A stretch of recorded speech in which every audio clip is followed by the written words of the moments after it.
جو شخص بھی ان 12 رکعتوں کا اہتمام کرتا ہے اسے اللہ رب العالمین کی قربت حاصل ہو جاتی ہے. قربت حاصل ہو جاتی ہے. وہ قربت کیا ہے؟ اللہ رب العالمین کی قربت. اور جسے اللہ کی قربت حاصل ہو جائے، جسے اللہ کی قربت حاصل ہو جائے، اس سے بڑھ کر اور کیا دولت ہو سکتی ہے؟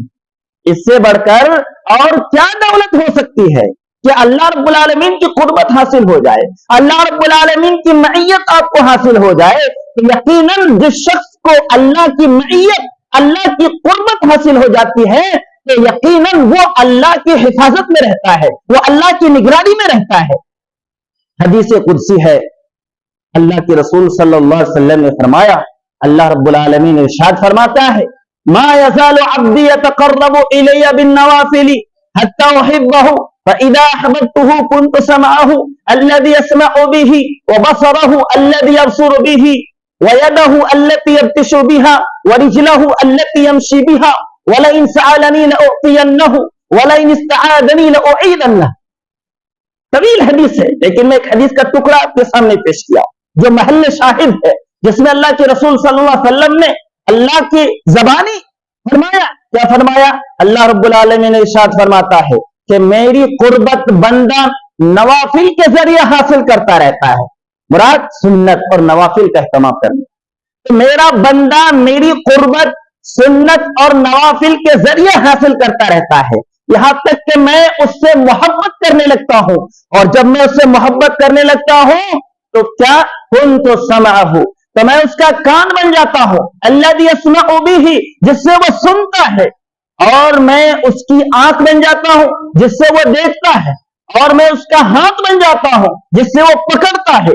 اور میں اس کا پیر بن جاتا ہوں جس سے وہ چلتا ہے. اور یہی نہیں، اگر وہ مجھ سے سوال کرتا ہے، وہ میرے سامنے اپنے ہاتھوں کو پھیلاتا ہے، روتا ہے، گڑ گڑاتا ہے، عاجزی اور انکساری کا اظہار کرتا ہے، وہ مجھ سے مانگتا ہے تو میں اسے ضرور عطا کرتا ہوں.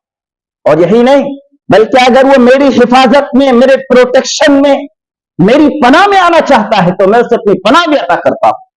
سبحان اللہ، کتنی بشارتیں اور کتنی خوشخبریاں اس حدیث کے اندر سنائی گئی کہ میں اس کا کان بن جاتا ہوں، میں اس کا ہاتھ بن جاتا ہوں، میں اس کی آنکھ بن جاتا ہوں، میں اس کا پیر بن جاتا ہوں. کیا مطلب؟ کیا واقعی اللہ تعالیٰ پیر بن جاتا ہے؟ کیا واقعی اللہ تعالیٰ کان بن جاتا ہے؟ کیا واقعی اللہ رب العالمین آنکھ بن جاتا ہے؟ نہیں میرے بھائی، اس کا مطلب یہ ہے کہ انسان وہی کام کرتا ہے جسے اللہ پسند کرتا ہے، جسے اللہ رب العالمین کو محبوب ہوتا ہے، جسے اللہ رب العالمین خوش ہوتا ہے. ایسے کام کرنے کی اسے توفیق دے دیتا ہے. وہ وہی سنے گا جو اللہ رب العالمین راضی ہوگا، جس سے اللہ رب العالمین خوش ہوگا. وہ کبھی بھی غلط چیز کی طرف نہیں جائے گا، وہ کبھی بھی غلط چیز نہیں سنے گا، وہ کبھی بھی غلط چیز نہیں دیکھے گا.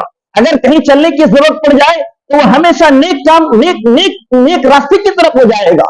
غلط کام کے لیے کبھی بھی وہ پیش قدمی نہیں کرے گا. پکڑنے کی بات آئے، کوئی چیز لینے کی بات آئے تو ہاتھ اسی وقت پھیلائے گا جو صحیح راستہ ہے، غلط راستے کی طرف نہیں پھیلائے. تو ایک مومن کی صفت ہے، اللہ رب العالمین کی حفاظت میں آنے کے بعد وہ کبھی غلط کام کر ہی نہیں سکتا ہے.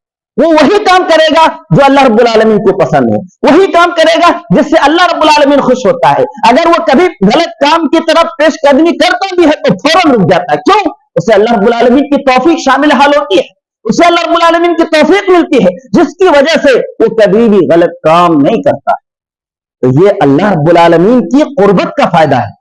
ایک مومن اللہ رب العالمین کی جب قربت حاصل کر لیتا ہے، اللہ رب العالمین کی نگرانی حاصل کر لیتا ہے، اللہ رب العالمین کی حفاظت میں ہوتا ہے تو اسے کوئی چیز تکلیف نہیں پہنچا سکتی، اور اسے کوئی چیز تکلیف نہیں پہنچا سکتی.